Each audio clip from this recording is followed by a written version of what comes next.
Chapter 7, in which Kanga and Baby Roo come to the forest and Piglet has a bath. Nobody seemed to know where they came from, but they were in the forest, Kanga and Baby Roo. When Pooh asked Christopher Robin how they come here, Christopher Robin said, "In the usual way, if you know what I mean, Pooh." And Pooh, who didn't, said, "Oh." Then he nodded his head twice and said, "In the usual way, ah." Then he went to call upon his friend Piglet to see what he thought about it. And at Piglet's house he found Rabbit, so they all talked about it together. "What I don't like about it is this," said Rabbit. "Here are we, you, Pooh, and you, Piglet, and me, and suddenly—" "And Eeyore," said Pooh. "And Eeyore, and then suddenly, and Owl," said Pooh. "And Owl, and then all of a sudden, oh, and Eeyore," said Pooh. "I was forgetting him." "Here we are," said Rabbit very slowly and carefully, "all of us. And then suddenly we wake up one morning, and what do we find? We find a strange animal among us, an animal of whom we've never even heard before. An animal who carries her family about her in her pocket. Suppose I carried my family about with me in my pocket. How many pockets should I want?" 16, said Piglet. 17, isn't it?" said Rabbit. "And one more for a handkerchief. That's 18. 18 pockets and one suit. I haven't time." There was a long and thoughtful silence. And then Pooh, who had been frowning very hard for some minutes, said, "I make it 15. "What?" said Rabbit. 15. 15 what? "Your family. What about them?" Pooh rubbed his nose and said that he thought Rabbit had been talking about his family. "Did I?" said Rabbit carelessly. "Yes," he said. "Never mind, Pooh," said Piglet impatiently. "The question is, what are we to do about Kanga?" "Oh, I see," said Pooh. "The best way," said Rabbit, "would be this. The best way would be to steal Baby Roo and hide him, and then when Kanga says, 'Where's Baby Roo?' we say, 'Aha!'" "Aha!" said Pooh, practicing. "Aha! Aha! Of course," he went on. "We could say 'Aha!' even if we hadn't stolen Baby Roo." "Pooh," said Rabbit kindly, "you haven't any brain." "I know," said Pooh humbly. "We say 'Aha!' so that Kanga knows that we know where Baby Roo is. 'Aha!' means we'll tell you where Baby Roo is if you promise to go away from the forest and never come back. Now don't talk while I think." Pooh went into a corner and tried saying "Aha!" in that sort of voice. Sometimes it seemed to him that it did mean what Rabbit said, and sometimes it seemed to him that it didn't. "I suppose it's just practice," he thought. "I wonder if Kanga will have to practice too so as to understand it." "There's just one thing," said Piglet, fidgeting a bit. "I was talking to Christopher Robin, and he said that a Kanga was generally regarded as one of the fiercer animals. I am not frightened of fierce animals in the ordinary way, but it is well known that if one of the fiercer animals is deprived of its young, it becomes as fierce to the fiercer animals, in which case 'Aha!' is perhaps a foolish thing to say." "Piglet," said Rabbit, taking out a pencil and licking the end of it, "you haven't any pluck." "It is hard to be brave," said Piglet, sniffing slightly, "when you're only a very small animal." Rabbit, who had begun to write very busily, looked up and said, "It is because you are a very small animal that you will be useful in the adventure before us." Piglet was so excited at the idea of being useful that he had forgot to be frightened any more, and when Rabbit went on to say that Kangas were only fierce during the winter months, being at other times of an affectionate disposition, he could hardly sit still, he was so eager to begin being useful at once. "What about me?" said Pooh sadly. "I suppose I shan't be useful." "Never mind, Pooh," said Piglet comfortingly. "Another time, perhaps." "Without Pooh," said Rabbit solemnly as he sharpened his pencil, "the adventure would be impossible." "Oh," said Piglet, and tried not to look disappointed. But Pooh went into a corner of the room and said proudly to himself, "Impossible without me. That's sort of bare." "Now listen, all of you," said Rabbit when he had finished writing, and Pooh and Piglet sat listening very eagerly with their mouths open. This was what Rabbit read out. "Plan to capture Roo. General remarks: Kanga runs faster than any of us, even me. More general remarks: Kanga never takes her eyes off Baby Roo except when he's safely buttoned up in her pocket. Therefore, if we are to capture Baby Roo, we must get a long start, because Kanga runs faster than any of us, even me. See item 1. A thought. If Roo had jumped out of Kanga's pocket and Piglet had jumped in, Kanga wouldn't know the difference because Piglet is a very small animal. Number 5. Like Roo. Number 6. But Kanga would have to be looking the other way first so as not to see Piglet jumping in. Number 7. C2.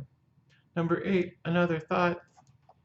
But if Pooh was talking to her very excitedly, she might look the other way for a moment. Number 9. And then I could run away with Roo. Number 10. Quickly. Number 11. And Kanga wouldn't discover the difference until afterwards. Well, Rabbit read this out proudly, and for a little while after he read it, nobody said anything. And then Piglet, who had been opening and shutting his mouth without making any noise, managed to say very huskily, "And afterwards? How do you mean? When Kanga does discover the difference?" Then we all say, "Aha!" All 3 of us? Yes. Oh! Why, what's the trouble, Piglet? Nothing, said Piglet. As long as we all 3 say it. As long as we all 3 say it, said Piglet. I don't mind, he said, but I shouldn't care to say aha by myself. It wouldn't sound nearly so well, by the way, he said. You are quite sure about what you said about the winter months? The winter months? Yes, only being fierce in the winter months. Oh, yes, that's all right. Well, Pooh, you see what you have to do? No, said Pooh Bear, not yet, he said. What do I do? Well, you just have to talk very hard to Kanga so as she doesn't notice anything. Oh, what about? Anything you like? You mean like telling her a little bit of poetry or something?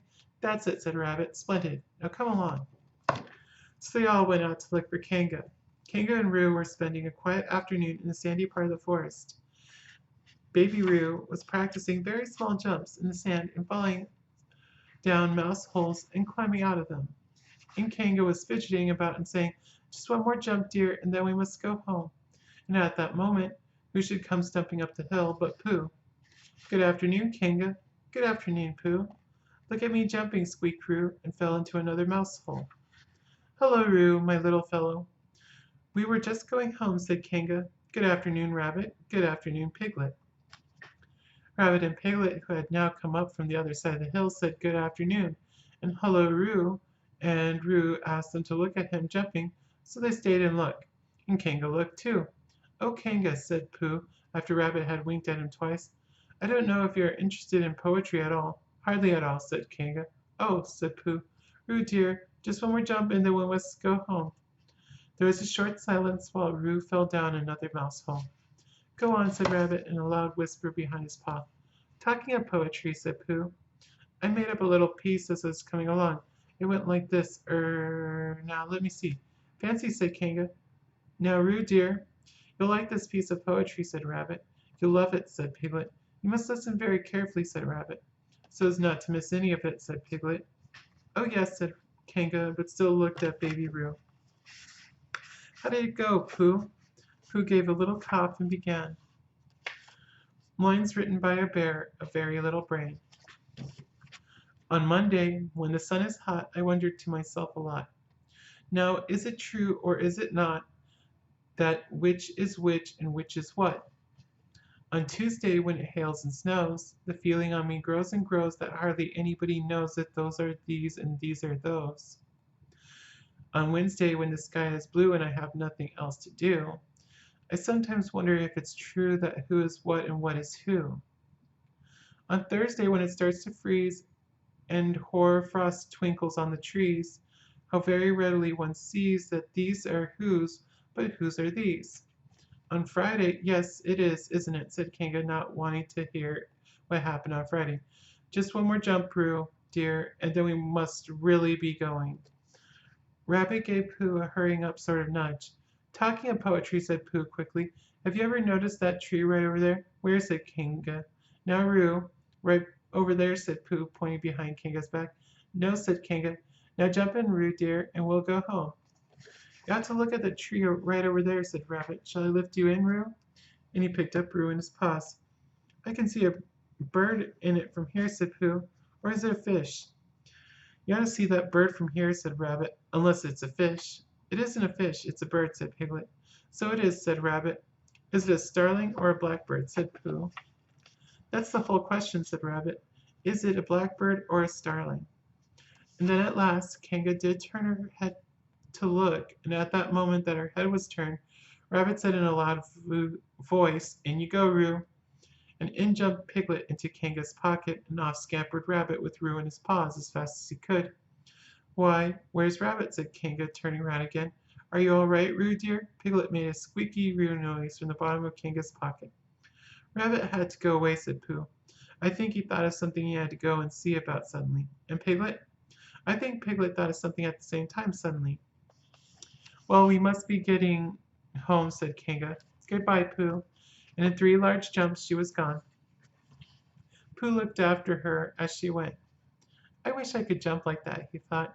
"Some can and some can't. That's how it is." But there were moments when Piglet wished that Kanga couldn't. Often, when he had a long walk home through the forest, he had wished that he were a bird. But now he thought jerkily to himself at the bottom of Kanga's pocket, "If this is flying, I shall never really take to it." And he went up in the air and he said, "Ooh," and as he came down, he said, "Ow." And as he was saying, "Ooh, ow, ow, ow," all the way to Kanga's house. Of course, as soon as Kanga unbuttoned her pocket, she saw what had happened. Just for a moment, she thought she was frightened, and then she knew she wasn't, for she felt quite sure that Christopher Robin would never let any harm happen to Roo. So she said to herself, "If they are having a joke with me, I will have a joke with them." "Now then, Roo, dear," she said as she took Piglet out of her pocket, "bedtime." "Aha," said Piglet as well as he could after this terrifying journey, but it wasn't a very good aha, and Kanga didn't seem to understand what it meant. "Bath first," said Kanga in a cheerful voice. "Aha," said Piglet again, looking round anxiously for the others. But the others weren't there.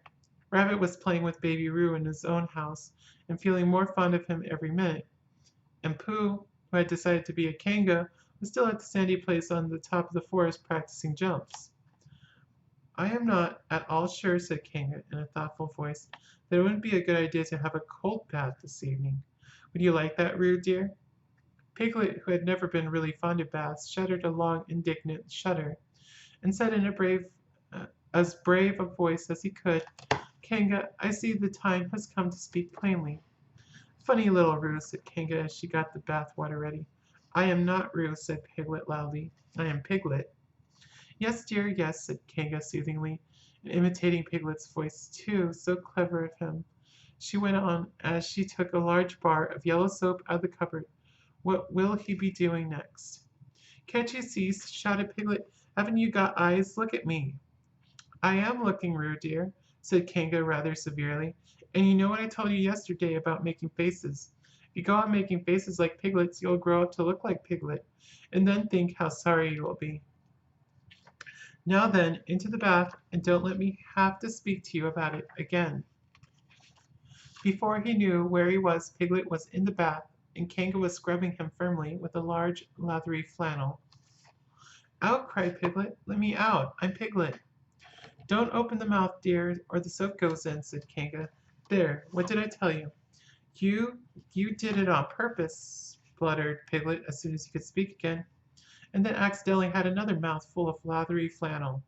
"That's right, dear, don't say anything," said Kanga, and in another minute Piglet was out of the bath and being rubbed dry with the towel. "Now," said Kanga, "there's your medicine and then bed." "What medicine?" said Piglet. "To make you grow big and strong, dear. You don't want to grow up small and weak like Piglet, do you? Well then." At that moment there was a knock at the door. "Come in," said Kanga, and in came Christopher Robin. "Christopher Robin, Christopher Robin," cried Piglet, "tell Kanga who I am. She keeps saying I'm Roo. I'm not Roo, am I?" Christopher Robin looked at him very carefully and shook his head. "You can't be Roo," he said, "because I've just seen Roo playing at Rabbit's house." "Well," said Kanga, "fancy that. Fancy my making a mistake like that." "There you are," said Piglet. "I told you so. I'm Piglet." Christopher Robin shook his head again. "Oh, you're not Piglet," he said. "I know Piglet well, He's quite a different color." Piglet began to say that this was because he had just had a bath, and then he thought that perhaps he wouldn't say that, and as he opened his mouth to say something else, Kanga slipped the medicine spoon in and then patted him on the back and told him that it was really quite a nice taste when you got used to it. "I knew it wasn't Piglet," said Kanga. "I wonder who it can be." "Perhaps it's some relation of Pooh's," said Christopher Robin. "What about a nephew or an uncle or something?" Kanga agreed that this was probably what it was, and said they would have to call it by some name. "I shall call it Poodle," said Christopher Robin. "Henry Poodle for short." And just then it was decided. Henry Poodle wriggled out of Kanga's arms and jumped to the ground. To his great joy, Christopher Robin had left the door open. Never had Henry Poodle Piglet run so fast as he ran then, and he didn't stop running until he had got quite close to his house. But when he was 100 yards away, he stopped running and rolled the rest of the way home, so as to get his own nice, comfortable color again. So Kanga and Roo stayed in the forest, and every Tuesday Roo spent the day with his great friend Rabbit, and every Tuesday Kanga spent the day with her great friend Pooh, teaching him to jump, and every Tuesday Piglet spent the day with his great friend Christopher Robin. So they were all happy again.